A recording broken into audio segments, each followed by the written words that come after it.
पश्यन्नात्मनि मायया बहिरिवोद्भूतं यथा निद्रया यः साक्षात् कुरुते प्रबोधसमये स्वात्मानमेवाद्वयं तस्मै श्रीगुरुमूर्तये नमः इदं श्रीदक्षिणामूर्तये बीजस्यान्तरिवाङ्कुरो जगदिदं प्राङ्निर्विकल्पं पुनः मायाकल्पितदेशकालकलना वैचित्र्यचित्रीकृतं मायावीव विजृम्भयत्यभिमः योगी वयस्वेच्छया तस्मै श्रीगुरुमूर्तये नमः इदं श्रीदक्षिणामूर्तये तस्मै श्रीगुरुमूर्तये नमः इदं श्रीदक्षिणामूर्तये। ॐ सहना भवतु सहनौ भुनक्तु सह वीर्यं करवावहै तेजस्विनावधीतमस्तु मा विद्विषावहै। ॐ शान्तिः शान्तिः शान्तिः। सदाशिवसमारम्भां शङ्कराचार्यमध्यमाम् अस्मदाचार्यपर्यन्तां वन्दे गुरुपरम्पराम्।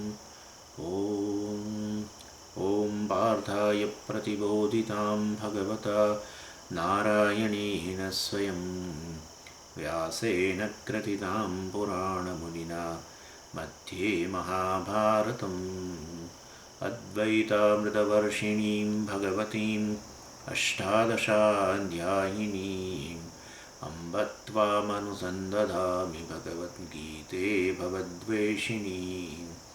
यं ब्रह्मा वरुणेन्द्ररुद्रमरुतः स्तुन्वन्ति दिव्यैस्तवैः वेदैः साङ्गपदक्रमोपनिषदैः गायन्ति यं सामगाः ध्यानावस्थिततङ्गतेन मनसा पश्यन्ति यं योगिनः यस्यान्तं न विदुःसुरासुरगणाः देवाय तस्मै नमः देवाय तस्मै। अथ पञ्चदशोऽध्यायः। श्रीभगवानुवाच। चौथो श्लोक। ततः पदं तत्परिमार्गितव्यं यस्मिन् गता न निवर्तन्ति भूयः तमेव चाद्यं पुरुषं प्रपद्ये यतः प्रवृत्तिः प्रसृता पुराणी। એટલે 15મા અધ્યાયના શરૂમાં 2 શ્લોકની અંદર પહેલાં ભગવાને સંસારની વાત કરી અને વૃક્ષની ઉપમા આપી અને એનું વર્ણન એટલા માટે કરવામાં આવ્યું જેથી કરીને આપણે મોક્ષ પ્રાપ્તિ માટે પ્રયત્ન કરીએ, આ સંસારમાંથી નિવૃત્ત થવાનો પ્રયત્ન કરીએ. સંસાર એટલે દુઃખ. આ જન્મ મરણ અને એની વચ્ચેના જે સર્વ દુઃખ છે એને સંસાર કહેવામાં આવે છે અને આ જ મનુષ્યની સમસ્યા છે. અર્થાત મર્યાદાનો જન્મ થાય ત્યાંથી મૃત્યુ સુધી સતત મર્યાદાનો અનુભવ થાય. મર્યાદામાંથી છૂટવા માટે પ્રયત્ન કરીએ. એ પ્રયત્નમાં અનેક કર્મ કરીએ. કર્મમાંથી કર્મફળ, કર્મફળમાંથી પુણ્ય પાપ, નવી વાસનાઓ, નવા રાગદ્વેષ, અને છૂટી તો શકાય નહીં. એટલે વાસ્તવની અંદર આ જ મનુષ્યની મુખ્ય સમસ્યા છે અને એનો સંસાર વૃક્ષ સાથે સરખાવવામાં આવ્યું. અને ત્યારબાદ એના સાધનનું વર્ણન ભગવાને શરૂ કર્યું. અને એની અંદર શાસ્ત્રમાં તો જો કે અનેક પ્રકારના આ સંસાર નિવૃત્તિના ઉપાય બતાવેલા છે અને એમાંની ભગવાન અહીંયા કેટલાક જે છે સાધનો છે એનું અહીંયા વર્ણન કરે છે. અને એની શરૂઆત એની વર્ણન આપણે ગઈ વખતે પણ શરૂ કરેલું. એટલે ગયા ક્લાસની અંદર પ્રથમ જે છે વૈરાગ્ય, એનો નિર્દેશ કર્યો ભગવાને 3જા શ્લોકની અંદર છેલ્લી લાઈનમાં. અસંગ શસ્ત્રેણ દૃઢેન ચિત્વા, એટલે અસંગત્વ અર્થાત વૈરાગ્ય. અને અહીંયા વૈરાગ્ય જે છે એનો અર્થ આપણે કરીશું જગત પરની પરતંત્રતા છોડીને ઈશ્વરને પરતંત્ર બનવું, એનું નામ વૈરાગ્ય. એટલે વૈરાગ્ય જ થયો. જગતના વિષયો જે છે એની પરતંત્રતામાંથી મુક્ત થઈએ. ભલે પરતંત્રતા તો છે હજુય, પણ પરતંત્રતા જગતના વિષયોને બદલે ઈશ્વર, એટલે world dependence two God dependence, જેને કે વૈરાગ્ય. અને છેવટે ઓફકોર્સ આ ઈશ્વરે પણ મારું સ્વરૂપ જ છે, પરંતુ અહીંયા તો ઈશ્વર પર પરતંત્ર થવું એ પહેલાં તો મતલબ એ દૃષ્ટિએ નથી કહેતા અહીંયા કે ઈશ્વર મારું સ્વરૂપ છે માટે હું મારા પર પરતંત્ર બનું, એવો અહીંયા અર્થ નથી. ઈશ્વર જે પરોક્ષ જે છે, જે સૃષ્ટિ સ્થિતિ લય કરતા છે, જે સર્વજ્ઞ છે, સર્વશક્તિમાન છે, જે કર્મફળ દાતા છે, કર્મનો અધ્યક્ષ છે, અંતર્યામી છે, અને જેના નિયમોથી સમગ્ર જગત ચાલે છે, જે જ કર્મફળના રૂપ, જે વિવિધ પરિસ્થિતિઓ મને મોકલે છે કર્મફળના રૂપમાં, એવો પરમેશ્વર જે છે એને પરતંત્ર બનવું. એમાં એક રૂપધારી હોય કે અનેક રૂપધારી, મતલબ એ જે છે પરમેશ્વરને પરતંત્ર બનવું, એનું નામ અસંગતા, આ પહેલું શસ્ત્ર છે. અને તો પછી એ પ્રકારે એને પરતંત્ર બનીએ તો પછી ચિત્ત શુદ્ધિ થાય, કારણ કે છેવટે ઈશ્વરને જ આપણે ઈશ્વરને સંબંધી બનાવ્યો, એટલે કોની સાથે સંબંધ રાખીએ છીએ એના પર બહુ આધાર હોય છે આપણા મનને પછી. એટલે વાસ્તવમાં ઈશ્વરને પરતંત્ર બનીએ તો પછી છેવટે ચિત્ત શુદ્ધિ પણ પ્રાપ્ત થાય, અને એને કારણે આપણે જ્ઞાન પ્રાપ્ત કરીએ કે આ ઈશ્વર તો છેવટે મારું સ્વરૂપ જ છે, આત્માનું સ્વરૂપ છે. અને એને એટલે ગોડ ડિપેન્ડન્સમાંથી સેલ્ફ ડિપેન્ડન્સ થઈ ગયા, અર્થાત ઈશ્વર પરની પરતંત્રતામાંથી, એટલે ઈશ્વર જેવો પરોક્ષ છે એની પરતંત્રતામાંથી મુક્ત થઈને મારી જાતને પરતંત્ર બને. એટલે પણ અહીંયા વૈરાગ્યનો અર્થ આપણે, કારણ કે સાધનની વાત ચાલી રહી છે, એટલે આપણે અહીંયા વૈરાગ્યનો અર્થ પહેલાં આટલો જ કરીશું, જગતના વિષયોની પરતંત્રતામાંથી મુક્ત થઈને ઈશ્વરને પરતંત્ર બનવું. પછી કહે છે તમેવ ચાદ્યમ પુરુષમ પ્રપદ્યે, બીજું સાધન બતાવે છે. હવે અહીંયા ચોથા શ્લોકમાં, પેલું ત્રીજા શ્લોકના અંતમાં હતું વૈરાગ્ય, હવે ચોથા શ્લોકમાં ત્રીજી કડીમાં કહે છે તમેવ ચાદ્યમ પુરુષમ પ્રપદ્યે, અર્થાત શરણાગતિ. એટલે અહીંયા બીજું સાધન આપણે કહીશું શરણાગતિ છે. મોક્ષ માટે શરણાગતિ બહુ મહત્ત્વની છે. આપણે કોઈ પણ પ્રયત્ન કરીએ એની કશી વસ્તુને પ્રાપ્ત કરવાનો વગેરે, આપણું કાર્ય સફળ ત્યારે જ થાય જ્યારે એમાં બે વસ્તુ રહેલી, બંને વસ્તુઓ આપણને ફેવરેબલ, અનુકૂળ બને. એક તો આપણા પ્રયત્નો તો ખરા જ છે, આપણો પ્રયત્નની આવશ્યકતા તો ખરી જ કાર્યની સફળતા માટે, પરંતુ એના ઉપરાંત પણ વાસ્તવ, એટલે છેવટ આમ કે ને આ લોકો કે ભાઈ આવું કે ભાઈ 10 વ્યક્તિ હોય ઘોડાને લઈ જાય તળાવ પાસે, પણ છેવટે ઘોડાએ તરસ છીપાવી હોય તો ઘોડાએ જાતે જ પાણી પીવું પડે, એમાં કશું બીજા લોકો કશું ન કરી શકે. એટલે એવી રીતે મારો પ્રયત્ન પણ જો ન હોય કાર્યની સફળતા માટે તો પછી ઈશ્વરે મદદ ન કરે. એટલે પ્રયત્ન એક કાર્યની સફળતા માટે એક ફેક્ટર, એક પરિબળ. બીજું છે ઈશ્વરનો અનુગ્રહ. એટલે ઈશ્વરનો અનુગ્રહ પણ જે છે એટલો જ આવશ્યક છે. એટલે મારા પ્રયત્નો ઉપરાંતના બધા જે અજ્ઞાત પરિબળો છે, એ અજ્ઞાત પરિબળો જેને હું નોંધ લઈ શક્યો નથી, અને કદાચ નોંધ લઉં, કેટલાક પરિબળો જાણીતા હોય પરંતુ એ પરિબળોને અનુકૂળ બનાવવા માટેની ક્ષમતા મારામાં ન હોય. એટલે અજ્ઞાત પરિબળો અને જ્ઞાત પરિબળો જે મારા કાબૂમાં નથી, એ સર્વ મને અનુકૂળ બને તો કાર્ય સફળ થાય. અને એ બધાને અનુકૂળ બનાવવા માટે ઈશ્વરનો અનુગ્રહ જોઈએ વાસ્તવમાં. અને એ રીતે આ બધા ઈશ્વરના અનુગ્રહ વગેરે વસ્તુ શક્ય ન બને, માટે ઈશ્વરની શરણાગતિ જે છે એના દ્વારા આ બધા કાર્યની સફળતા માટે આ બધા પરિબળોને અનુકૂળ કરવા જરૂરી છે. અને આપણે શરણાગતિ કે પ્રપદ્ય કહ્યું ને, પ્રપદ્ય એટલે પ્રપત્તિ એટલે શરણાગતિ. આ બીજું સાધન થયું. એટલે શેની સફળતા સ્વામીજી? કયા કાર્યની સફળતા? મોક્ષ સિદ્ધિમાં. મોક્ષની સિદ્ધિ માટે વૈરાગ્ય હોય એ બરાબર છે, અને એના માટે ઈશ્વરને પરતંત્ર બનીએ અને ચિત્તની શુદ્ધિ થાય, બરાબર છે, વસ્તુ સાચી છે. અને સાથે સાથે ઈશ્વરને શરણાગત થઈએ એ પણ એટલું જ મહત્ત્વનું છે. અને ત્રીજું છે સદ્ગુણો સાધન. એટલે મનની અંદર એવું વાતાવરણ ઉત્પન્ન કરવું જોઈએ જેથી કરીને આ જ્ઞાન આપણને થાય. જ્ઞાનથી જ મોક્ષ છે. એટલે મુક્તિ પ્રાપ્ત કરવી અર્થાત હું પરમાત્મા છું એવું જાણું, અથવા હું સર્વ અશુદ્ધિઓથી પર છું, પુણ્ય પાપ જન્મ મૃત્યુ સર્વ દ્વંદ્વથી પર છું. હું જ વાસ્તવમાં સર્વવ્યાપી પરમાત્મા છું, ચૈતન્ય છું, નિર્ગુણ ચૈતન્ય છું, વગેરે વગેરે, જેની અંદર સમગ્ર જગત રહેલું છે. એટલે આવું જાણવા માટે, અર્થાત પરમાત્મા જ્ઞાન પ્રાપ્ત કરવા માટે મનમાં એવું અનુકૂળ વાતાવરણ ઉત્પન્ન કરવું જોઈએ જેથી કરીને આ પરમાત્મા પ્રગટ થાય આત્માના રૂપમાં. એટલે બધા હેલ્ધી વર્ચ્યુ, સદ્ગુણો જે છે, આપણા સદ્ગુણોનું સંપાદન આપણે કરવું જોઈએ. એ ત્રીજું સાધન છે. અને જેની ચર્ચા ભગવાને, તમને ખ્યાલ છે, 13મા અધ્યાયમાં ભગવાન કરે અમાનિત્વમ, અદંભિત્વમ, અહિંસા, શાંતિ વગેરે. 12મા અધ્યાયમાં ભગવાને પેલા જ્ઞાની ભક્તનું વર્ણન કર્યું. એમાં જે બતાવ્યા એના લક્ષણો, એ બધા વાસ્તવમાં આપણે જ્ઞાન પ્રાપ્ત કરવું હોય તો આપણા માટે પણ એ સાધન બની જાય. એટલે આ રીતે પહેલાં ભગવાને કહ્યું જ છે. અને પાછું 16મા અધ્યાયમાં કહેશે દૈવી સંપત્તિના રૂપ. 17મા અધ્યાયમાં છે આ બધા સદ્ગુણો જે છે, જે એનું વર્ણન ભગવાને કરેલું છે. એ બધા સદ્ગુણો કેળવવાથી આપણું મનમાં એક વાતાવરણ ઉત્પન્ન થાય.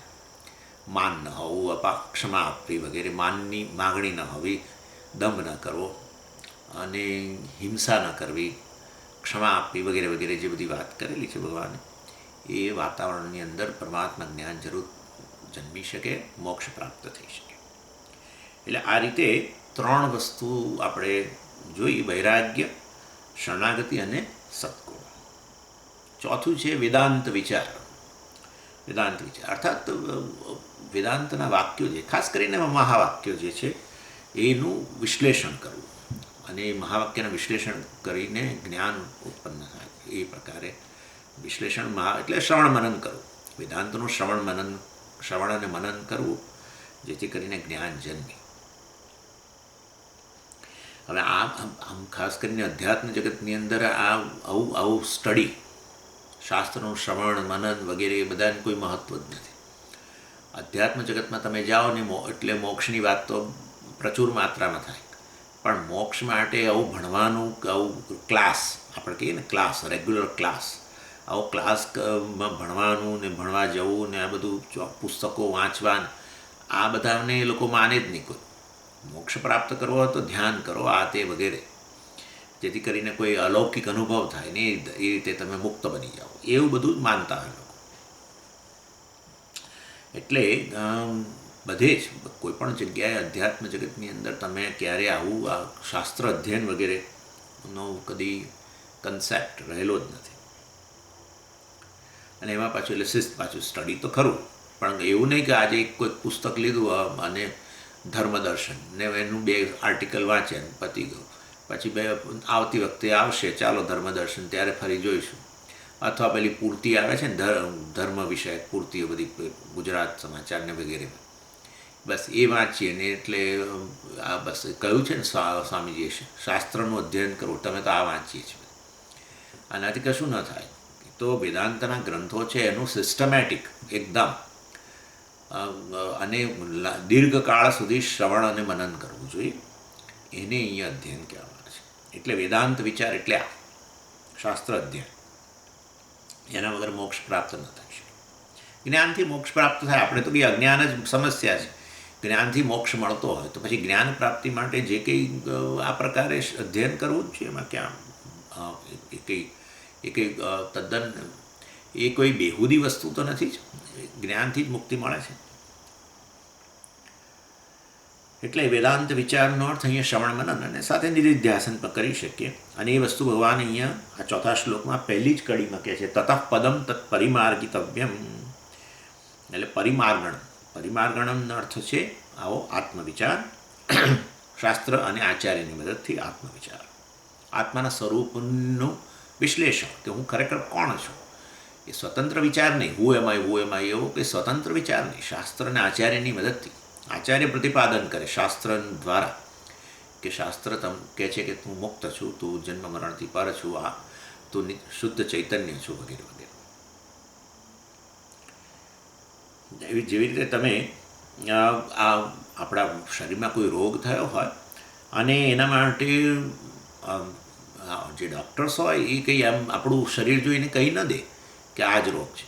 એના માટે પાછું એના માટે વિશ્લેષણ કરે એ ખરેખર એ રોગ છે કે નહીં એના માટે વિવિધ પ્રકારના સાધનોનો પણ ઉપયોગ કરે અને માસ્ટર ચેકઅપ પણ કરે. અને એટલે એમાં આપણું બ્લડ તપાસે અને વળી પાછું આ બધું જ આંખો જુએ ને. એટલે વાસ્તવની અંદર આ બધું અનેક વસ્તુ EEC ચેક કરે ને બધું જ બ્રેન સ્કેન કરે ને એટલું બધું કરતા હોય છે. શરીરમાં કંઈ મુશ્કેલી હોય તો ઘણીવાર બધું ચેકઅપ કરાવે. અને એવી રીતે આ સેલ્ફ ઇન્ક્વાયરી અહીંયા મતલબ કે વિચાર આત્માના સ્વરૂપનો નિર્ણય કરવો છે. ત્યાં રોગનો નિર્ણય, અહીંયા આત્મ સ્વરૂપનો નિર્ણય કરવા માટે પણ શાસ્ત્ર સાધન છે. અને તે પાછું શાસ્ત્ર સાધન સીધું નથી બનતું આચાર્ય દ્વારા. કારણ કે આચાર્ય એ શાસ્ત્રના મારા જે આત્માના સ્વરૂપનું પ્રતિપાદન કરતા મંત્રો વગેરે છે એનો અર્થ સ્પષ્ટ કરે આપણા માટે. અને માટે હંમેશા આત્મવિચાર બરાબર શાસ્ત્ર વિચાર જ આપણે કહેતા હોઈએ છીએ. આત્મવિચાર બરાબર વેદાંત વિચાર. એટલે એ અહીંયા કહે છે પરિમાર્ગણ એટલે આ. અને હંમેશા એના માટે ઉદાહરણ અપાતું હોય છે. અરીસાનું ઉદાહરણ અપાય છે.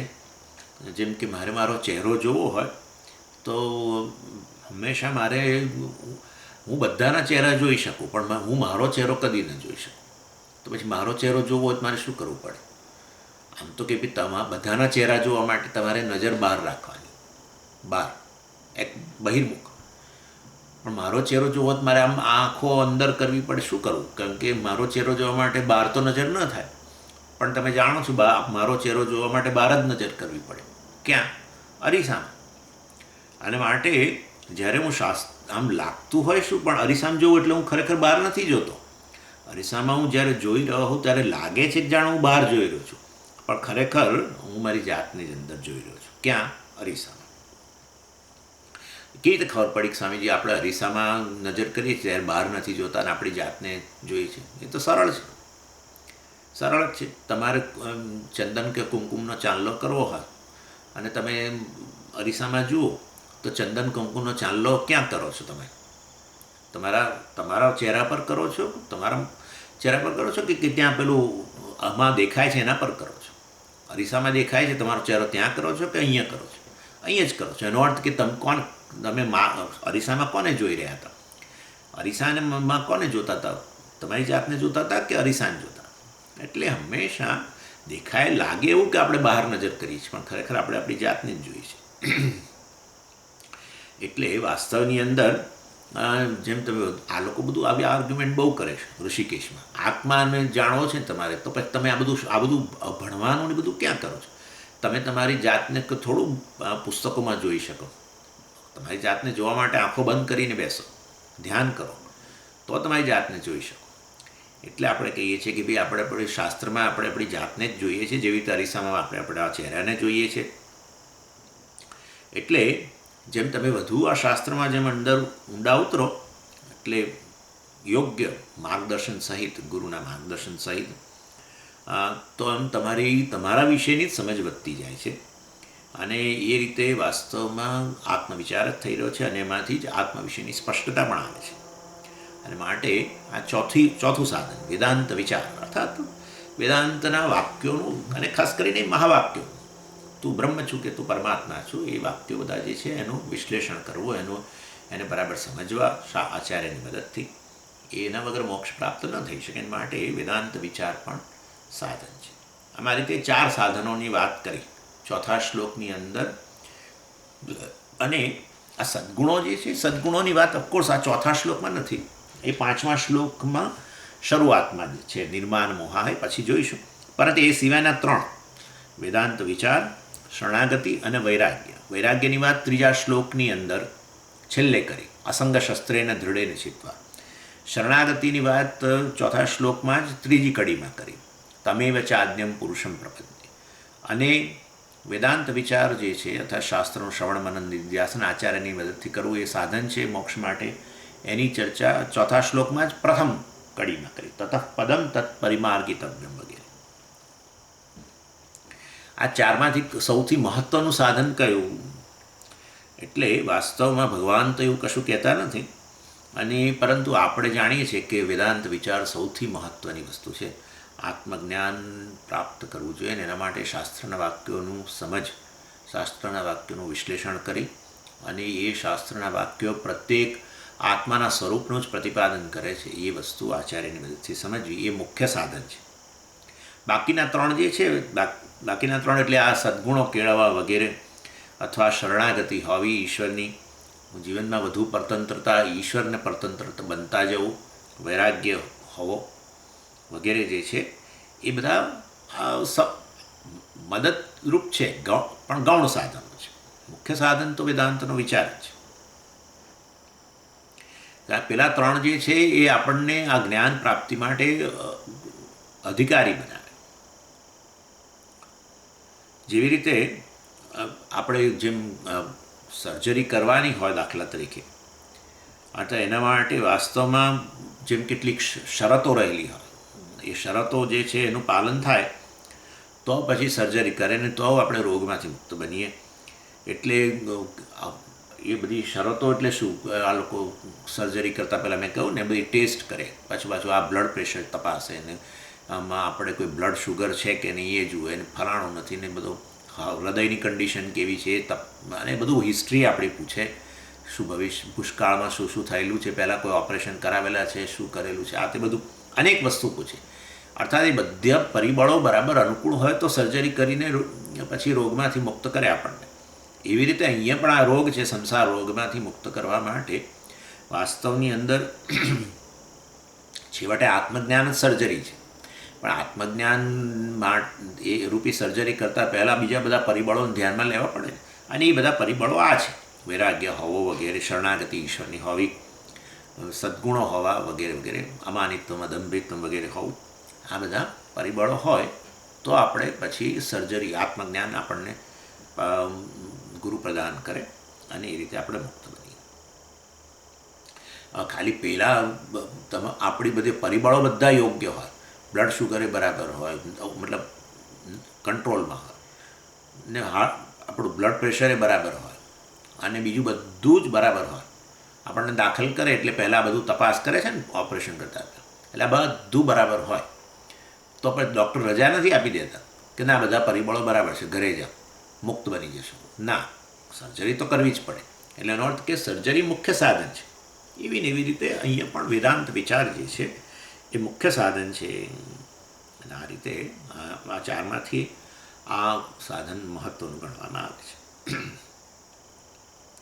અને વેદાંત વિચાર એટલે શું? આત્મજ્ઞાન પ્રાપ્ત કરવું, અને આત્મજ્ઞાનથી જ વાસ્તવમાં અજ્ઞાન દૂર થાય છે. જીવન ઈશ્વરની શરણાગતિ લેવાથી ચિત્તશુદ્ધિ થાય, અજ્ઞાન દૂર ન થાય. એટલે આપણા મનના અનેક પ્રકારના ગુણો હોય, બધા અમાનિત્વ, આપણા મનમાં કોઈ માનની માગણી નથી, દંભવૃત્તિ નથી, ક્ષમા આપીએ છીએ આપણે બધાને, હિંસાનો અભાવ છે વગેરે, આ બધું હોય. તેથી જ્ઞાન પ્રાપ્ત આપોઆપ ન થઈ જાય, તેથી કે અજ્ઞાન દૂર ન થઈ જાય. એટલે વાસ્તવની અંદર આ બધા ગુણો સહિત અજ્ઞાની, પહેલાં ગુણો વગર અજ્ઞાની હતા, હવે આ બધા ગુણો સહિત હજુ અજ્ઞાની છે. અને વૈરાગ્ય જીવનમાં હોય તો એ પણ કંઈક તમારું અજ્ઞાન દૂર ન કરી શકે. એટલે વૈરાગ્ય હોય, શરણાગતિ, ઈશ્વરની શરણાગતિ લો, તેથી અજ્ઞાન દૂર ના થઈ જાય. ઈશ્વર ધબ્બો મારે આપણા પીઠ પર કે માથા પર હાથ મૂકે માટે જતું રહે, એવું કશું ન થાય. ભગવાન તમે જુઓ છો, અર્જુને શરણાગતિ લીધી, પછી ભગવાને 18 અધ્યાય, બધા 17 અધ્યાય ભણાયા ને. ભગવાનને જે અર્જુને શરણાગતિ લીધી એની સાથે જ એને માથે હાથ મૂકીને કહી દીધું, જા તારો મોક્ષ થઈ જાય, અજ્ઞાન નિવૃત્ત થઈ જાઓ. આવું કશું થયું નહીં. ભગવાને ભણાવ્યું, એને પ્રશ્નો કર્યા, એના ઉત્તરો આપ્યા, અને છેવટે પાછું પૂછ્યું, હવે બધું પૂરેપૂરું સમજી ગયો છું ને, મેં તને કહ્યું એ બધું બરાબર સમજાવ્યું તને, આત્માનું સ્વરૂપ વગેરે? નહીં તો હજુ હું 19મો અધ્યાય કહું. એટલે કહેવાનો આશય એવો છે કે જ્ઞાન પ્રાપ્તિથી જ તો અજ્ઞાન નિવૃત્ત થાય. જ્ઞાન અજ્ઞાનનો વિરોધી છે, અને માટે અજ્ઞાન નિવૃત્તિ આ પહેલાં 3 સાધનોથી ન થાય. ઈશ્વરની શરણાગતિ લઈએ, કે જીવનમાં વૈરાગ્ય હોય, કે આપણા સદ્ગુણો હોય, એનાથી ખરેખર કંઈ મુક્ત ન બની જાય, અજ્ઞાન નિવૃત્તિ ન થાય. અજ્ઞાન નિવૃત્તિ તો કેવળ જ્ઞાનથી જ થાય. માટે વેદાંત વિચાર જ સૌથી મહત્ત્વનો છે. આત્મજ્ઞાન પ્રાપ્ત કરવું, શાસ્ત્રનું અધ્યયન કરવું, એ જ મુખ્ય સાધન છે. એટલે આ રીતે આ સાધનોની વાત કરી. ચાલો શ્લોકની અંદર જોઈએ. તમેવ ચાદ્યમ પુરુષમ પ્રપદ્યે. આ પ્રત્યેક જે સાધક જે છે એ વાસ્તવમાં મતલબ કે ઈશ્વરનો ભક્ત હોવો જોઈએ. ઈશ્વરની શરણાગતિ એણે લીધેલી હોવી જોઈએ. ઈશ્વરની ભક્તિ સિવાય ગમે એટલું કહેવાનો આશય એવો છે, ઈશ્વરની શરણાગતિ એટલે આપણે આપણી બુદ્ધિની શરણાગતિ બહુ લેતા હોઈએ છીએ. આ બધું ભણતા હોઈએ ને એટલે વાસ્તવની અંદર, અને એ સિવાય ચાલો ને ભણવાની વાત તો જવા દઈએ પાછી, એમને પણ આપણે આપણી બુદ્ધિની શરણાગતિ, આપણી બુદ્ધિ જે કે એ વસ્તુ આપણે સ્વીકારીએ. અને એટલે આપણે એનાથી આપણે કદી, એટલે હવે તો દુનિયામાં અનેક હજારો બુદ્ધિશાળી લોકો છે, પણ તેથી કંઈ મુક્તિ નથી. તમે જુઓ છો એ બધાને જીવનની અંદર કેટલી મુશ્કેલ, ખાસ કરીને આપણે જે વાત કરી છે સંસાર, એ બધું ઇમોશનલ સફરિંગ, મનના સ્તરે અનેક પ્રકારની વિટંબણાઓ જે છે એમાંથી કોઈ મુક્ત નથી. કેટલાય ઇન્ટેલેક્ચ્યુઅલ લોકો, બુદ્ધિમાન લોકો હોય છે બધા, એ બધાને કોઈકને ડિપ્રેશન હોય છે, કોઈકને કંઈક હોય છે, કોઈ આપઘાત કરે છે, ને અનેક રીતે લોકો ભાંગી પડેલા હોય છે. એટલે આપણે આપણી બુદ્ધિનો જ આશરો લઈને, બુદ્ધિનું શરણ સ્વીકારીને ચાલીએ તો સંસારમાંથી મુક્ત ન થઈ શકીએ. અને માટે ઈશ્વરની શરણાગતિ હોવી બહુ જરૂરી છે, ઈશ્વરની ભક્તિ હોવી બહુ જરૂરી છે. અને તેથી જ આપણે હંમેશા આપણા શરૂ કરીએ ને ક્લાસ એટલે પહેલાં પ્રાર્થના કરતા હોઈએ છીએ. પાર્થાય પ્રતિબોધિતામ ભગવતા વગેરે વગેરે પ્રાર્થના આપણે કરતા હોઈએ છીએ. અંબત્વામ અનુસંદધામી ભગવત ગીતે ભગવદ્વેષિણી, અર્થાત વાસ્તવમાં હું આપને શરણ લઉં છું. જ્ઞાન પ્રાપ્તિ પહેલાં આપણે ક્લાસ પહેલાં કરતા જ હોઈએ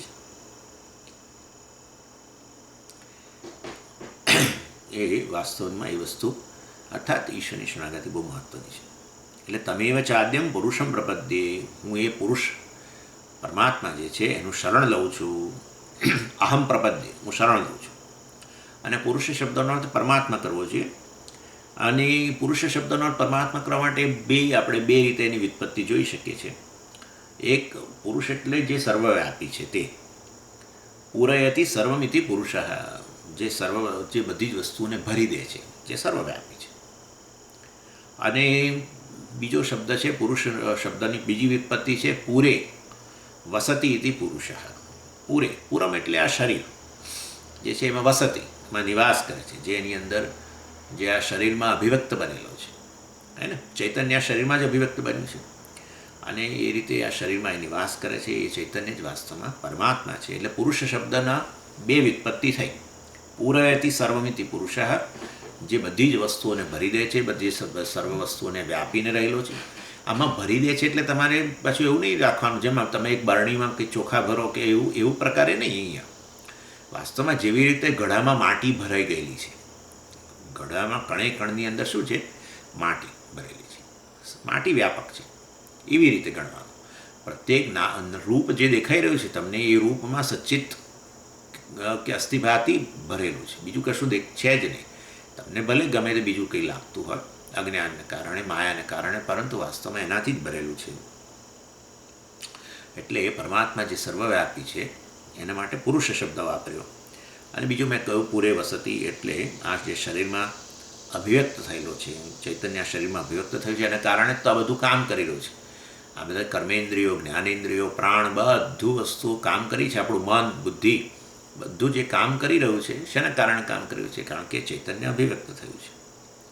એટલે એ રીતે પણ પુરુષ શબ્દ થાય. પૂરે વસતિ, આ દેહ શરીરમાં કે પૂર નગરી છે, પૂર શરીરને પૂર કે છે, નગર, એ નગરમાં જે નિવાસ કરે છે.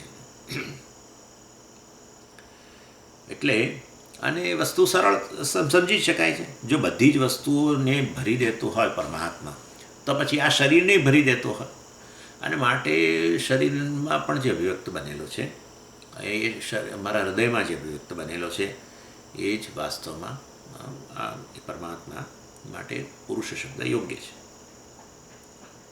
એવા પુરુષનો હું શરણ લઉં છું, એવા પુરુષને હું શરણ લઉં છું, પરમાત્માનું શરણ લઉં છું. અને એ કેવો છે પરમાત્માનું, એની વધારે વાત કરે છે. યતઃ પુરાણી પ્રવૃત્તિ પ્રસૃતા, એટલે ઉદ્ભવેલી છે, ઉત્પન્ન થયેલું છે. શું? પ્રવૃત્તિ, પુરાણી પ્રવૃત્તિ. હા, એટલે આ સૃષ્ટિ જે છે કેવી છે? પુરાણી, અત્યંત અનાદિ સૃષ્ટિ. તમે જાણો છો અનાદિ. આ સૃષ્ટિ પહેલાં પણ અનેક સૃષ્ટિઓ થયેલી છે. પ્રલય સૃષ્ટિ ચાલ્યા જ કરે છે. માટે સૃષ્ટિ તો અનાદિ છે. એટલે આવી અનાદિ સૃષ્ટિ જે છે એ વાસ્તવમાં આમ તો અનાદિ એટલે જેની ઉત્પત્તિ જ નથી થઈ, પરંતુ કહેવાનો આશય કે પરમાત્મામાંથી જ આ બધી વસ્તુઓ અભિવ્યક્ત થાય છે. એટલે શરૂઆત આપણે તૈત્તિરીયમાં કરીને તસ્માદ વા એ તસ્માદ આત્મન સંભૂત, આકાશથી માંડીને આકાશમાંથી વાયુ, ને વાયુમાંથી અગ્નિ, અગ્નિમાંથી જળ, જળમાંથી પૃથ્વી, પૃથ્વીમાંથી અન્ન, અન્નમાંથી પુરુષ, મનુષ્ય, બધા શરીરો વિવિધ, અને એ શરીરોમાં પછી પરમાત્માની અભિવ્યક્તિ વગેરે. આ રીતે સમગ્ર સર્જન જે છે એ છેવટે પરમાત્માથી આવ્યું છે. આમ અર્થાત આ પુરાણી અત્યંત પુરાણ, અત્યંત જૂની, એટલે આ રીતે અનાદિ સૃષ્ટિ જે છે આ રીતે પરમાત્મામાંથી અભિવ્યક્ત થયેલી છે. એટલે આ સૃષ્ટિ કહો તો પુરાણી જ કહેવું પડે. ચાલો બીજી આગળની સૃષ્ટિઓ ના કરો, આ સૃષ્ટિને તમે કહો તો કેટલી જૂની. કેટલાય કે આ લોકો વૈજ્ઞાનિકો કહે છે કે આ સૃષ્ટિ અત્યારે જે આપણે દર્શન કરીએ છીએ આ જગત, એ કેટલાય બિલિયન્સ ઓફ યર્સ જૂની છે, કેટલાય અરબ વર્ષ જૂની છે. અરબ વર્ષ પહેલાં ઉત્પન્ન થઈ છે, કેટલાય અરબ વર્ષ પહેલાં. એ દ્રષ્ટિએ પણ કહી શકાય જૂની છે. એટલે આવો પરમાત્મા જેનું શરણ લઉં છે એ પરમાત્મા આવો છે જેમાંથી આવે અનેક સર્જનો, અનેક સૃષ્ટિઓ અભિવ્યક્ત થયેલી છે. પ્રસુતા એટલે અભિવ્યક્ત થયેલી છે, નીકળેલી છે. અને આ બીજો ઉપાય શરણાગતિ જે છે એની આ વાત કરી ભગવાને. પછી મેં કહ્યું પ્રમાણે વૈરાગ્યની વાત તો ત્રીજા શ્લોકની અંદર છેલ્લે કરી દીધી. અસંગ શસ્ત્રથી આ સંસાર વૃક્ષને છેદો એવું કહ્યું એટલે વૈરાગ્યની વાત થઈ ગઈ. અસંગતા એટલે વૈરાગ્ય. પછી આ ચોથા શ્લોકની અંદર પહેલાં શરણાગતિની વાત કરી, અને હવે આગળ ત્રીજું સાધન બતાવે છે, અને એ છે વેદાંત વિચાર. ચોથા શ્લોકમાં જ ક્યાં? પહેલી લાઈનમાં તતઃ પદમ તત્પરિમાર્ગિતવ્યમ. આ વેદાંત વિચાર જે છે એની વાત કરે છે, શાસ્ત્રનું અધ્યયન. તતઃ પદમ, તતઃ એટલે શું? તતઃ એટલે ત્યારબાદ, અર્થાત મન અંતઃકરણને બરાબર તૈયાર કર્યા બાદ, વૈરાગ્ય હોય, આ બધા બીજા આપણે વાત કરીને બીજા સાધનો હોય, શરણાગતિ હોય, વૈરાગ્ય હોય, ત્યારે પછી આ શાસ્ત્ર અધ્યયન કરવું જોઈએ એમ કે છે. એટલે કારણ કે આ જરૂરી છે. જેવી રીતે એક ખેડૂત હોય એ અનેક આપણે બધા બીજને રોપે એ પહેલાં જમીન કેવી તૈયાર કરે છે, ખેડે બરાબર, ને તડકામાં વ્યવસ્થિત એને તપાવે, પછી ખાતર વગેરે નાખીને તૈયાર કરે, ને બધા ક્યારાઓ તૈયાર કરે, અને આ રીતે તૈયાર કરે બરાબર, અને પછી બીજને રોપે. અને જેથી અને પાછું અમુક સિઝનમાં, એ પણ ખરું, એ એક મોટું પરિબળ. જેમ કે ચોમાસું આવવાનું હોય ને લાગે કે હવે વરસાદ શરૂ થયો છે, કે હવે સિઝન બરાબર રહેશે, એટલે તરત પછી વાવણી શરૂ કરી દે. એટલે એવી રીતે આ બધા પરિબળોની આવશ્યકતા હોય છે, તો જ એ બીજ જે છે વાસ્તવમાં એ વૃક્ષ, એ છોડના રૂપમાં પરિવર્તિત થાય. એવી રીતે અહીંયા પણ આપણે આ જ્ઞાન વૃક્ષની ઉત્પત્તિ કરવી હોય તો આપણી આ ભૂમિ જે છે અંતઃકરણ બરાબર તૈયાર કરવું પડે. એટલે તતઃ એટલે ત્યારબાદ એટલે આ સાધન ચતુષ્ટય સંપત્તિ પ્રાપ્ત થયા બાદ એવું આપણે કહી શકીએ. અને એવી રીતે જ વાસ્તવમાં બ્રહ્મસૂત્રમાં શરૂઆત કરવામાં આવી. બ્રહ્મસૂત્રમાં એ જ કહ્યું અથાતો બ્રહ્મ જિજ્ઞાસા, અતઃ બ્રહ્મ જિજ્ઞાસા. અને એમાં ત્યાં અથ શબ્દનો અર્થ જે છે, અથ શબ્દનો અર્થ આનંતર્યમ એટલે કે ત્યારબાદ. અને ત્યાં વ્યાસાચાર્ય જે અથ શબ્દ લખ્યું, પણ ભાષ્યકારે કેટલું ડિટેલમાં સમજાવ્યું. એના પર વળી ટીકાકારો એનાથી મોટું કહ્યું, એનાથી ટીકાકારો એનાથી. એટલે અથ શબ્દ જે છે એનો અર્થ ત્યારબાદ થાય, એના પર કેટલું લાંબુ ભાષા, અને છેવટે બતાવ્યું બધું કે અર્થનો અર્થ ત્યારબાદ એટલે ક્યારબાદ. એટલે ત્યાં સિદ્ધ કરવામાં આવ્યું બ્રહ્મસૂત્રમાં, પ્રથમ સૂત્રમાં જ, કે આ સાધન ચતુષ્ટય સંપત્તિ પ્રાપ્ત થયા બાદ જ બ્રહ્મની જિજ્ઞાસા કરવી જોઈએ, અર્થાત બ્રહ્મજ્ઞાન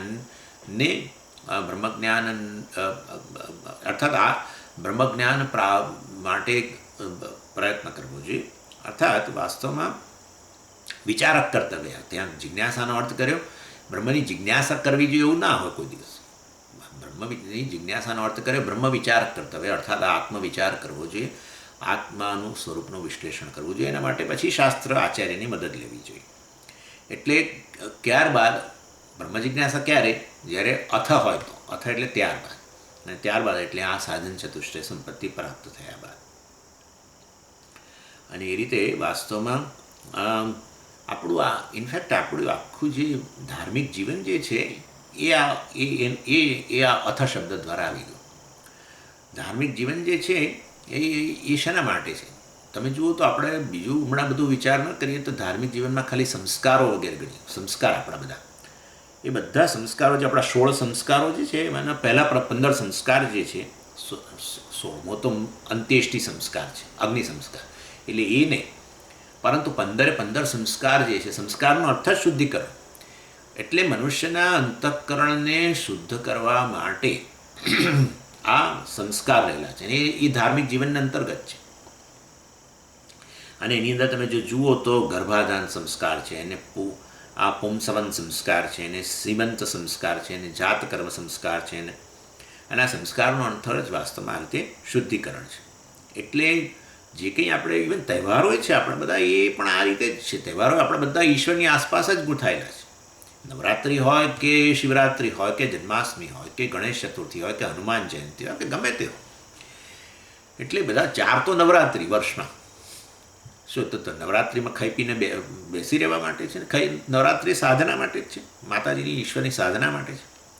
એટલે બધી જ વસ્તુઓ છેવટે આ રીતે રિલિજિયસ લાઈફ, આપણું ધાર્મિક જીવન, જેમાં આપણે ઈશ્વરની આસપાસ આપણું જીવન ગૂંથાઈ જાય, અને તો આપણા ચિત્તની શુદ્ધિ જરૂર આપણે પ્રાપ્ત કરી શકીએ. સાધન ચતુષ્ટય સંપત્તિ આપણે જરૂર પ્રાપ્ત કરી શકીએ. અને આવું જે અંતઃકરણ જે છે, જે આ રીતે ધાર્મિક જીવન જીવવાને કારણે શુદ્ધ થયું છે, અને સંસ્કૃત આપણે કહીએ છીએ, સંસ્કૃત અંતઃકરણ. સંસ્કૃત એટલે આવું શુદ્ધ પામેલું, જેમાંથી રાગ દ્વેષ વગેરે નો પ્રભાવ ઓછો થઈ ગયો છે.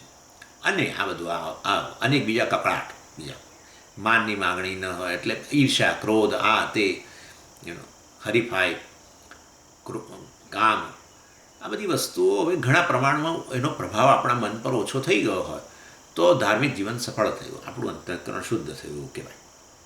એ અહીંયા આપણે તતઃ ગણવું જોઈએ. તતઃ એટલે ત્યારબાદ કહ્યું, તતઃ પદમ તત્પરિમાર્ગીનું, ત્યારબાદ પરિમાર્ગણ, અર્થાત આત્માના સ્વરૂપનો વિચાર કરવો જોઈએ, એના માટે વેદાંત અધ્યયન કરવું જોઈએ વગેરે વગેરે. ત્યારબાદ એટલે ક્યારે? એટલે કે આવું સાધન ચતુષ્ટય સંપત્તિ પ્રાપ્ત થયા બાદ. એટલે આવું સાધન ચતુષ્ટય સંપત્તિ પ્રાપ્ત થાય તો પરિમાર્ગિતવ્યમ, એટલે આ વેદાંતનું અધ્યયન આપણે સિસ્ટમેટિક અધ્યયન અને કમિટેડ, એકદમ સિરિયસ સ્ટડી માટે આપણે તૈયાર થવું જોઈએ. અને એમાં પછી બધું આવે. આ સ્થૂળ શરીર શું આત્મા છે? સ્થૂળ શરીર એટલે શું? એટલે આપણે કહીએ કે ભાઈ આ પંચમહાભૂતોમાંથી ઉત્પન્ન બનેલું જે વાસ્તવમાં આ જીવને માટે, આ જગત સાથે વ્યવહાર કરવા માટેનું એક ઘર છે, જીવ જેમાં નિવાસ કરે છે, આમ તે વગેરે બધું, એ સ્થૂળ શરીર છે. એ સૂક્ષ્મ શરીર એટલે કે આ બધા, જેમ વ્યક્તિ ઓફિસમાં કામ કરતો હોય તો ઓફિસ જાણે આ સ્થૂળ શરીર, પણ ઓફિસમાં અનેક બીજા સાધનો વસાવવા પડે, જેવી રીતે ફેક્સ કે હવે તો બધું એ જે ફેક્સ તો ન રહ્યું, પણ બીજું બધું ઇન્ટરનેટને જેના દ્વારા તમે જગત સંપર્ક કરો, બધા સાધનો, ફોનથી માંડીને બધું, એ બધું એવી રીતે આ સૂક્ષ્મ શરીર પણ આ બધા સાધનો છે. જગત સાથે વ્યવહાર કરવા માટેના સાધનો તો જોઈએ. જગત સાથે વ્યવહાર કરવા માટે એક જગ્યાએ બેસવું પડે, એ આ સ્થૂળ શરીર. પણ સ્થૂળ શરીર તો વ્યવહાર ન કરી શકે સીધું, એટલે સૂક્ષ્મ શરીર જોઈએ, ઇન્દ્રિયો વગેરે જોઈએ, જેના દ્વારા શરીર જગત સાથે વ્યવહાર થાય. એટલે વાસ્તવમાં આ સ્થૂળ શરીર, સૂક્ષ્મ શરીર, કારણ શરીર જે છે, અર્થાત અજ્ઞાન વગેરે પણ છે, શું આ આત્મા છે? આનું જો આને પરિમાર્ગણ કહેવાય. આ 3 આત્મા છે? ના. તો આ 3થી ઉપર કોઈ વસ્તુ છે કે નથી? ત્રણથી ચડિયાતી કોઈ વસ્તુ છે કે પછી આ ત્રણ શરીરો જ આત્મા છે? ના ના, પછી આપણે કહીએ કે ના ભાઈ આ ત્રણ શરીરથી જે વિલક્ષણ છે, જે આ ત્રણેય શરીરોને વાસ્તવમાં અસ્તિત્વ પ્રદાન કરે છે, જે ત્રણેય શરીરોને એકદમ અર્થાત ચેતન બનાવે છે, જેના કારણે આ બધું જ આ સમગ્ર શરીર ચાલી રહ્યું છે, બધી વિવિધ પ્રવૃત્તિઓ ચાલી રહી છે. શ્રોત્રસ્ય શ્રોત્રમ મનસો મનઃ. અને એટલે એ આ બધું પરિમાર્ગણ કહેવાય. વિચારિતવ્યમ, આત્માનું સ્વરૂપ શું છે? સ્થૂળ શરીર આત્મા તો હવે હું મારી જાતને સ્થૂળ શરીર તો માનું જ છું. અને તો આ વેદાંત પાસે જઈને કશું શીખ્યો જ નહીં એવું થોડું. વેદાંત તો કહે છે કે તું સ્થૂળ શરીરથી વ્યતિરિક્ત છું, સૂક્ષ્મ શરીરથી વ્યતિરિક્ત છું. અને એ જ વસ્તુ ત્યાં બ્રહ્મ જિજ્ઞાસાનો અર્થ પણ આ જ કરવામાં આવ્યો, પરિમાર્ગણમ, અર્થાત વેદાંતનો વિચાર વગેરે કરવો જોઈએ. એટલે તતઃ પદમ તત્ પરિમાર્ગિતવ્યમ.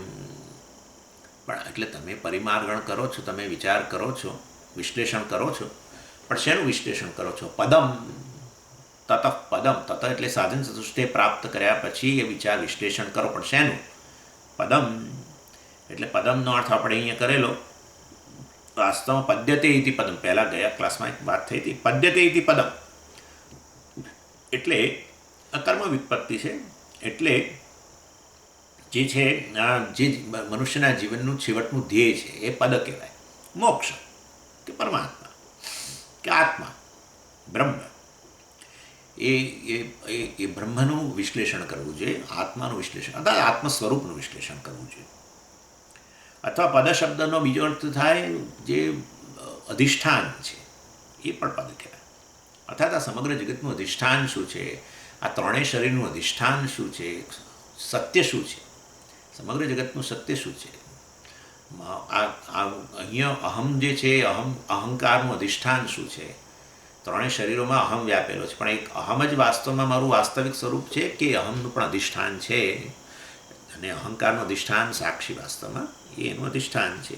એટલે આ રીતે પદમનો અર્થ અધિષ્ઠાન કરી શકો, પદમનો અર્થ ધ્યેય કરી શકો. અને એ જ વાસ્તવમાં આપણે પહેલાં સંસાર વૃક્ષની વાત કરી ત્યારે કહ્યું સંસાર વૃક્ષનું મૂળ આ ઉર્ધ્વ છે, અર્થાત પરમાત્મા છે. એટલે સંસાર વૃક્ષનું મૂળ કે એનું અધિષ્ઠાન જે છે એ પદ કહેવાય, પરમાત્મા. જે ઉર્ધ્વ છે અર્થાત ચડિયાતું છે, જે સત્ય છે, પારમાર્થિક રીતે સત્ય છે. સંસાર વૃક્ષ અર્થાત જગત વગેરે બધું વ્યવહારિક સત્ય છે, પરંતુ એના મૂળમાં તો છેવટે પરમાત્મા જ અધિષ્ઠાન રૂપે રહેલું છે. એ પરમાત્મા વિષયક જે છે એનો એ પરમાત્માના સ્વરૂપનો વિચાર કરો તો છેવટે એ આત્મા જ નીકળવાનું છે. આત્માના સ્વરૂપનો વિચાર કરો તો એ પરમાત્મા નીકળવાનું છે. એ જ તો મહાવાક્ય છે. એટલે એનો વેદાંત અને વેદાંત અર્થાત ઉપનિષદ અને આચાર્યની મદદથી એનું પરિમાર્ગણ અર્થાત એના સ્વરૂપનો, આત્માના સ્વરૂપનો વિચાર કરો. સારું, કરીએ તો ખરા, પણ અમને શું પ્રાપ્ત થાય? આ તમે કહો છો આ ધ્યેય પ્રાપ્ત થશે, પણ આ ધ્યેય પ્રાપ્ત કરીને શું થશે? કારણ કે અમારું તો આવું તો જીવનમાં અનેક ધ્યેય છે. તમે એક આ નવું ઉમેરાવ્યું હવે, એટલે ચાલો અમારું એ લિસ્ટ થોડું મોટું થયું કે હવે આ એક પ્રાપ્ત કરવાનું છે, પરમાત્માની પ્રાપ્તિ પણ છે. અને એવી રીતે પણ કેટલાય ધ્યેય અમે પ્રાપ્ત કર્યા નથી. એ બધા અમે મનમાં તો બધા બહુ રાખ્યા છે કે આ મેળવવું છે ને પેલું મેળવવું છે ને બધું, પણ બધું કંઈ હજુ અમે પ્રાપ્ત કર્યું નથી. તો હવે આ અમે ઉમેરી રાખીએ છીએ લિસ્ટમાં. થશે પ્રાપ્ત તો ઠીક.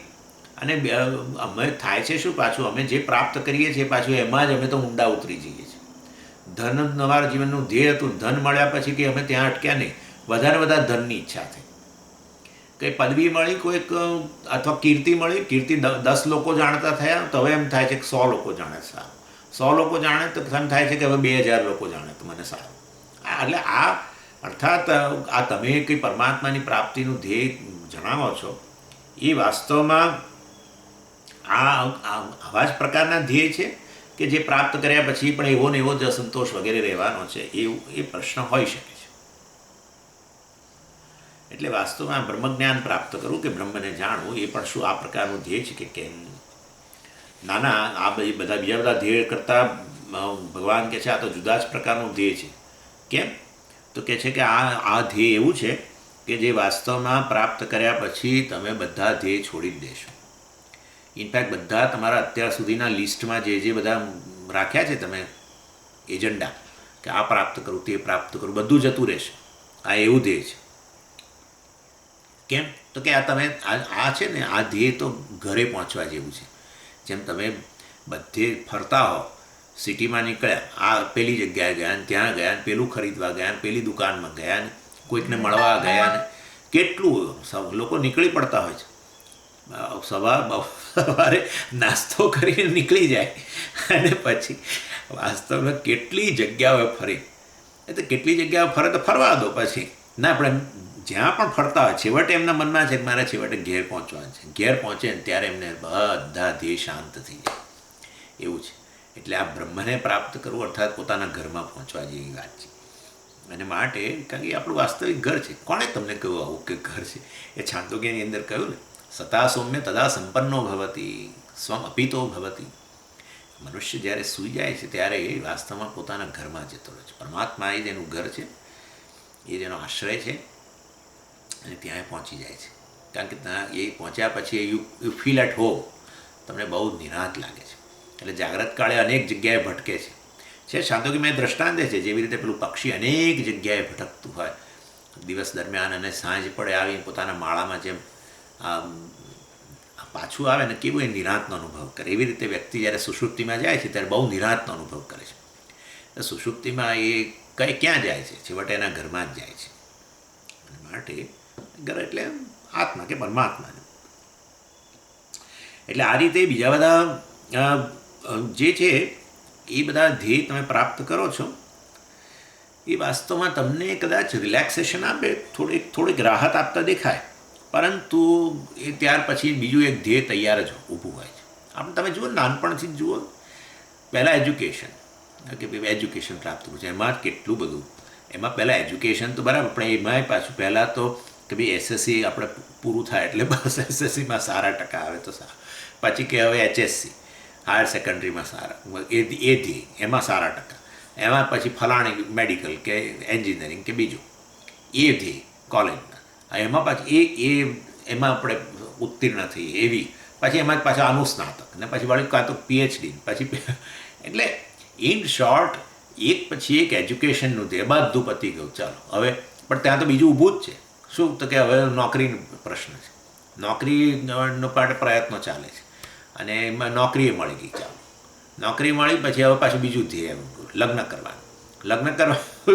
અને પછી લગ્ન કર્યા ત્યાં આમ સારું લાગે. જ્યારે પ્રાપ્ત કરો એ વખતે થોડીક રિલેક્સેશન લાગે કે આપણે બધા ધ્યેયમાંથી મુક્ત બની ગયા, આપણું મન ચોખ્ખું છે, હવે કોઈ માગણી નથી. પણ વળી પાછું પછી કે બાળક હોવું જોઈએ, અને બાળક આવ્યું, પછી બાળકને ભણાવવાનું, એ ધ્યેય શરૂ થયું. અને એ સ્કૂલમાં એડમિશન, આ એક બહુ મોટું ધ્યેય. એટલે બાળક હોય એટલે પછી મા બાપને બિચારાને બહુ ચિંતા, ક્યાં એડમિશન મળશે ને શું થશે ને. એટલે બિચારાને બહુ નાનું હોય ત્યારથી એને કશે મૂકી દે. એટલે એને પછી એને ભણાવવાનું, પછી એના લગ્ન થયા તો હવે હવે તો અનુભવ ના એના તો બાળક આવે એ પાછું હજુ મનમાં અહીં એ બાળકનો ઉછેરનું પાછું એ ધ્યેય. અને એ મોટું થયું તો પાછું એને લગ્ન, એને ભણાવવાનું ને એના પછી એને નોકરીનું, એને લગ્નની, આ તો ક્યાં જઈને અટકે. અને આવું તો અનાદિકાળથી છે, આ જન્મમાં જ નહીં. આવું પાછું બીજા ફરી મનુષ્ય જન્મ મળશે ને તો ફરી પાછું આની આ કહાની શરૂ થવાની છે આપણી. એટલે આ બધાનું માંથી ક્યારે મુક્ત બનીશું? જ્યારે ખરેખર આપણે આ પરમાત્મા જે આપણું ઘર જે છે એને પ્રાપ્ત કરીશું. એટલે ક્યાંય પછી આપણે આવી સ્ટ્રગલ વગેરે ન રહે. યસ્મિન ગતા ન નિવર્તંતી ભૂય, યસ્મિન ગતા, જે જ્યાં પહોંચ્યા પછી વાસ્તવની અંદર ન નિવર્તનથી ભૂય, ફરી પાછું આ સંસારમાં પાછા આવવાનું રહેતું નથી. અર્થાત એના સિવાયના પરમાત્મા સિવાયના ધ્યેય હશે તો બધા એ ધ્યેય તમે બધા પરમાત્મા ધ્યેય નહીં હોય ને તો જીવનમાં અનેક ધ્યેય હશે. હા, વ્યવસાયાત્મિકા બુદ્ધિ એકેહ કુરુનંદન. અવ્યવસાયાત્મિકા બુદ્ધિ હોય તો જીવનમાં અનેક ધ્યેય, અને એ બધા ધ્યેય પૂરા કરીને મનુષ્યનું જીવન પૂરું થયું, ફરી નવો દેહ મળ્યો તો ફરી પાછું શરૂ થયું. એટલે આ રીતે તમને વારંવાર જન્મ મરણના ચક્રમાં તમે ફસાતા જ જશો, અને એમાં આ બધી આ પ્રકારની વિટંબણાઓ, અનેક ધ્યેયો અને એની પ્રાપ્તિની વિટંબણાઓ રહેવાની જ છે. જ્યારે આ ધ્યેય પ્રાપ્તિ કરશો, પરમાત્માની પ્રાપ્તિ કરશો, તો ન નિવર્તનથી ભૂય, ફરી પાછું આ સંસારમાં પાછા આવવાનું રહેતું નથી, આ બધામાંથી મુક્ત બની જશે. અર્થાત જ્ઞાન પ્રાપ્ત થાય ને અત્યારે જ મુક્ત બની જઈએ. આપણે શા માટે નવા જન્મની ચિંતા કરવી? અત્યારે જ જ્ઞાન પ્રાપ્ત થાય તો બાકી બધા ધ્યેય જતા રહે. પેલું તો બને જ હવે જાણો કે આ દેહ પડ્યા પછી ફરી દેહ પ્રાપ્ત કરવાનો રહેતો નથી, એ તો બરાબર છે. પણ અત્યારે જ અનેક ધ્યેયો જે છે બધા ત્યાં સુધી છે જ્યાં સુધી આ ધ્યેયની સ્પષ્ટતા નથી. મોક્ષની સ્પષ્ટતા ન હોય, આત્મા કે પરમાત્મા જીવનનું ધ્યેય છે વસ્તુની સ્પષ્ટતા ન હોય તો પછી અનેક ધ્યેય રહેવાના જ છે ને એના માટેની સ્ટ્રગલ પણ બધી રહેવાની છે. એટલે તતઃ પદમ તત્પરિમાર્ગિતવ્યમ યસ્મિન ગતા ન નિવર્તંતી ભૂય, એટલે જ અને આ પરમપદ કહ્યું. તમને ખબર હશે, વિષ્ણુ આપણે મને લાગે છે કઠોપનિષદની અંદર એને કહ્યું પરમપદમ તદ વિષ્ણો પરમમ પદમ. એમ વાસ્તવમાં એ પરમાત્માનું પરમપદ છે. એ જે અર્થાત એ એવું ધ્યેય છે જ્યાં એ પ્રાપ્ત કર્યા પછી ક્યારેય પાછા ફરવાનું રહેતું નથી. અર્થાત વાસ્તવમાં ક્યાંય નવા ધ્યેય વગેરેની ચિંતા રહેતી નથી. અને આ રીતે આપણે 3 સાધનો કયા? વૈરાગ્ય, શરણાગતિ અને વેદાંત વિચાર. ચોથું ધ્યેય છે મેં તમને કહ્યું સદ્ગુણોની પ્રાપ્તિ. એની વાત ભગવાન હવે 5મા શ્લોકમાં કરે છે. નિર્માન મોહાજિત સંગ દોષા અધ્યાત્મ નિત્ય વિનિવૃત્ત કામા દ્વંદ્વૈર્વિમુક્તા સુખ દુઃખ સંજ્ઞૈ ગચ્છન્તે મૂઢા પદમવ્યયં તત. એટલે નિર્માન મોહા, જે લોકો મોહ અને માનની માગણીથી અર્થાત અભિમાન વગેરેમાંથી મુક્ત બનેલા છે, જે લોકોએ જીતસંગ દોષા, જે લોકોએ આ સંગરૂપી દોષ, સંગ એટલે એટેચમેન્ટ વગેરે રૂપી દોષમાંથી મુક્ત છે. અધ્યાત્મ નિત્ય વિનિવૃત્ત કામા, જે સર્વ પ્રકારની કામનાઓમાંથી મુક્ત બનેલા છે. અને દ્વંદ્વૈર વિમુક્તા, અધ્યાત્મ નિત્ય છેલ્લે જોઈએ. દ્વંદ્વૈર વિમુક્તા, દ્વંદ્વ તમે જાણો છો બધા, આ બધા પેર ઓફ ઓપોઝિટ્સ આપણે કહીએ, સુખ દુઃખ, માન અપમાન, સફળતા નિષ્ફળતા, આ તે એ બધા દ્વંદ્વમાંથી જે મુક્ત બનેલા છે. સુખ દુઃખ, અને પાછું કહે છે સુખ દુઃખ સંજ્ઞૈ, જેને સુખ દુઃખના રૂપમાં આપણે કહી શકીએ એવા દ્વંદ્વમાંથી તમે મુક્ત બનેલા છે. અને જે અધ્યાત્મ નિત્ય, જે હંમેશા આ જીવનનું આધ્યાત્મિક ધ્યેય મોક્ષ વગેરે છે એને જ વરેલા છે. અને આ કેવા છે પાછા? અમૂઢા પદમ અવ્યયમ તત્પદમ અવ્યયમ અમૂઢા ગચ્છન્તિ. એમ એ અમૂઢા, મૂઢ એટલે મૂર્ખ, અમૂઢા એટલે જે જ્ઞાની પુરુષો જે છે, જે લોકોએ આવી રીતે જ્ઞાન પ્રાપ્ત કરેલું છે અને જીવનનું ધ્યેય જેમણે સિદ્ધ કરેલું છે, એ એવા આ ધ્યેયને પ્રાપ્ત કરે છે. કયું ધ્યેય? જે પહેલાં કહ્યું ને, તતઃ પદમ તત્પરિમાર્ગિતવ્યમ યસ્મિન ગતા ન નિવર્તંતી ભૂય. જે પદને ધ્યેયને પ્રાપ્ત કરીને ફરી પાછી પાછા ફરવાનું, સંસારમાં પાછા ફરવાનું રહેતું નથી, સંસાર દુઃખમાંથી હંમેશા માટે મુક્ત બની જાય છે, એવા ધ્યેયને આ અમૂઢા આ લોકો પ્રાપ્ત કરે છે. પણ એ ક્યારે એ બધા જ્ઞાન પ્રાપ્ત કર્યું? જ્યારે આ બધું હતું, આ બધા સુખ દુઃખરૂપી દ્વંદ્વમાંથી મુક્ત થયેલા હતા, જેમ એમના જીવનમાં અભિમાન વગેરેનો ત્યાગ થયેલો હતો, એ રીતે અહીંયા બતાવી રહ્યા છે.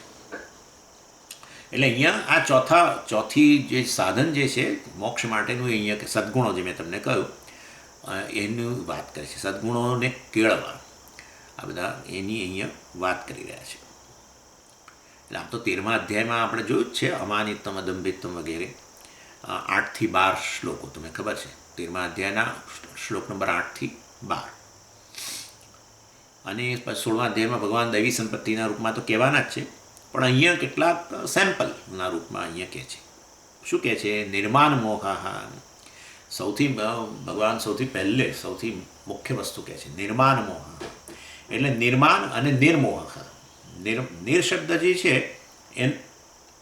એનો અર્થ છે એમાંથી મુક્ત થયેલા. અર્થાત અહીંયા માન એટલે એરોગન્સ, આપણે જેને કહીએ પ્રાઇડ, અભિમાન.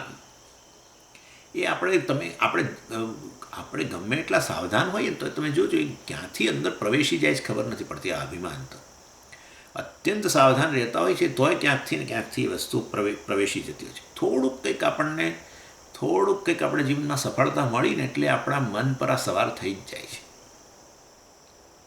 અથવા થોડાક લોકોએ આપણું સહેજ વખાણ કર્યા એટલે આપણે ફૂલીને ફાળકો એકદમ અભિમાન આવ્યા વગર સ્વામીજી તમે બહુ સરસ આજે ક્લાસ લીધો, બસ પતી ગયું, સ્વામી હવામાં હવે સીધા. એટલે હંમેશા શાસ્ત્રની અંદર આની વાત વારંવાર કર્યા કરે છે. પહેલાં અમે નિર્માણ એટલે અભિમાનનો ત્યાગ, એ જ વસ્તુ 13મા અધ્યાયમાં ભગવાને ત્યાંથી જ શરૂઆત કરી. અમાનિત્વમ, એ અમાનિત્વમ એટલે નિર્માણ. એટલે ભગવાનને આ સૌથી મહત્ત્વની જણાતું લાગે છે. આ વર્ચ્યુ, આ જે ગુણ છે એ ભગવાનને સૌથી મહત્ત્વનો જણાય છે. અર્થાત આપણે વિનય જેને કહીએ છીએ ને, એટલા માટે જ વિનયને જ્ઞાનને હંમેશા સંબંધ છે એવું કે. એટલે શું વિદ્યા દદાતી વિનય, એટલે એની વે તો ચાલ બરાબર છે, પણ વિનય વગર વિદ્યા પ્રાપ્ત ન થાય વાસ્તવમાં, એ પ્રકારે કહેવામાં આવે છે. ત્યાં પેલું જ પાછું વિદ્યા દદાતી વિનય, ખરેખર જ્ઞાન પ્રાપ્ત કરો તો વિનયી બની જાઓ છો, હ્યુમિલિટી આપણામાં આવે છે. અને એના માટે કેવી રીતે લાવવું પણ સ્વામીજી, પહેલાં પહેલો એક રસ્તો છે નમસ્કાર કરવા.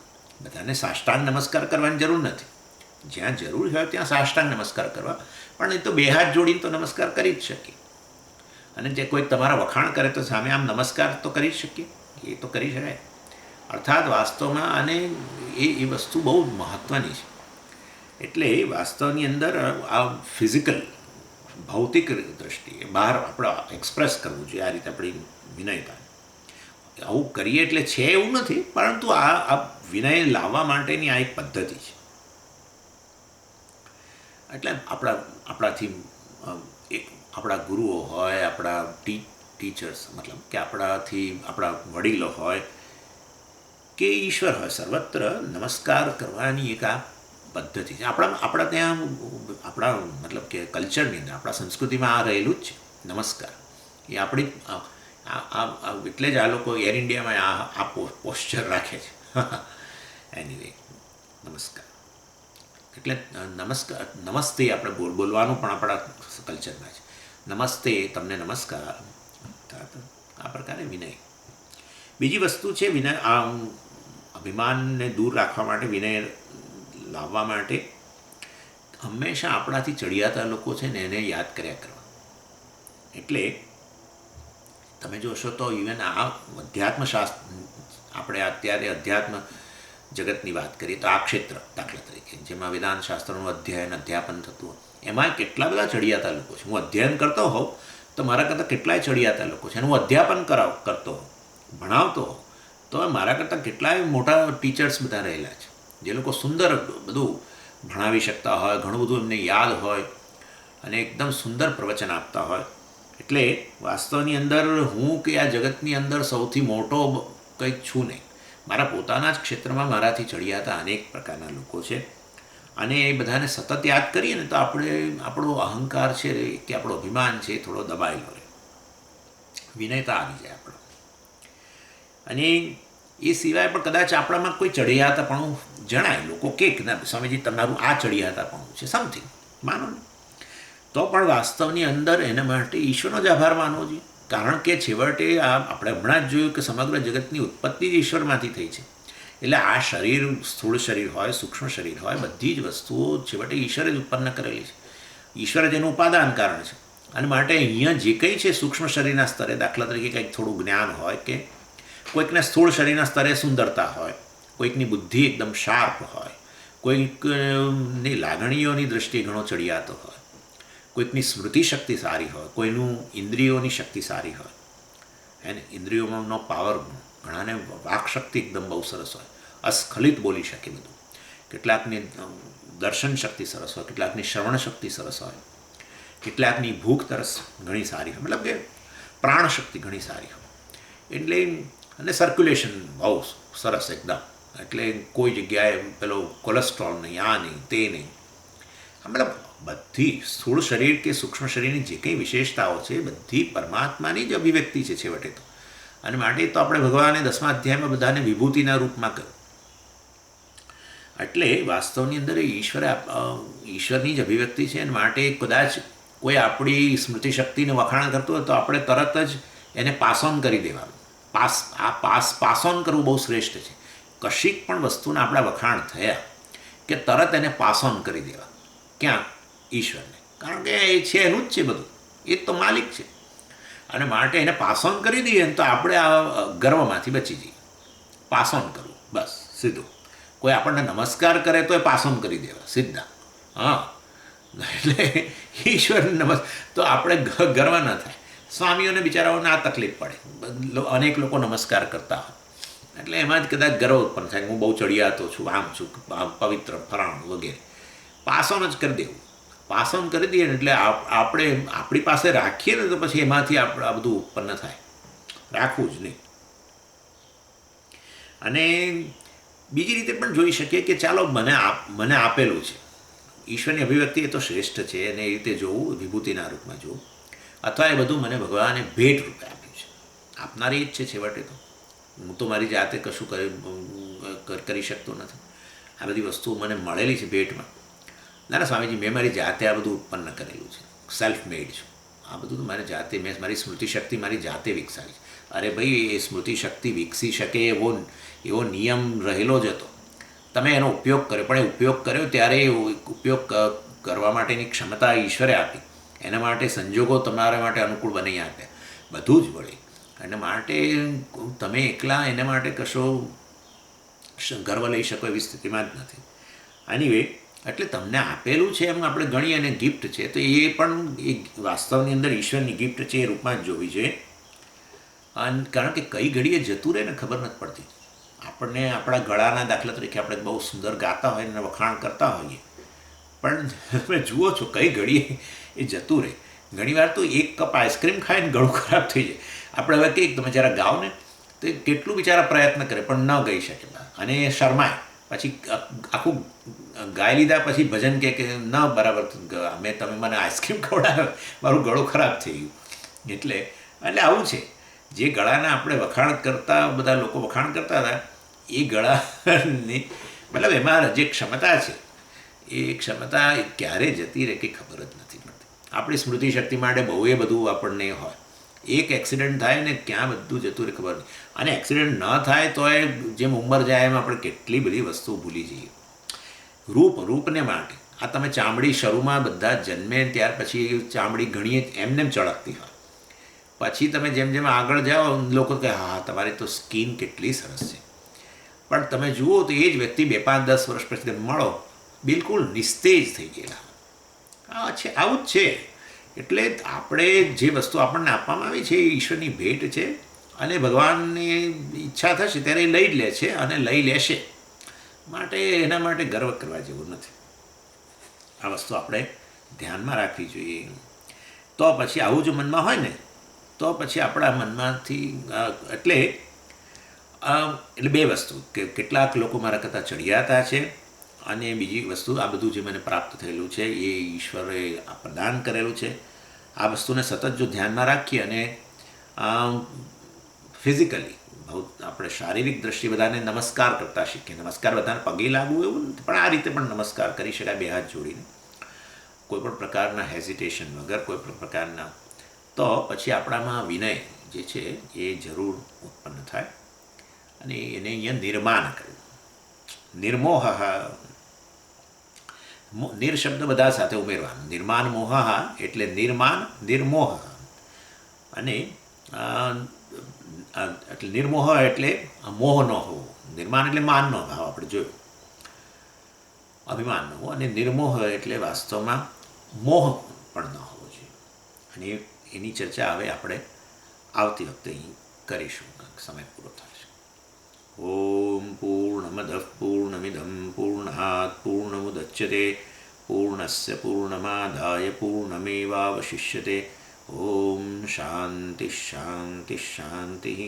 હરિ ઓમ શ્રી ગુરુભ્યો નમઃ. હરિ ઓમ.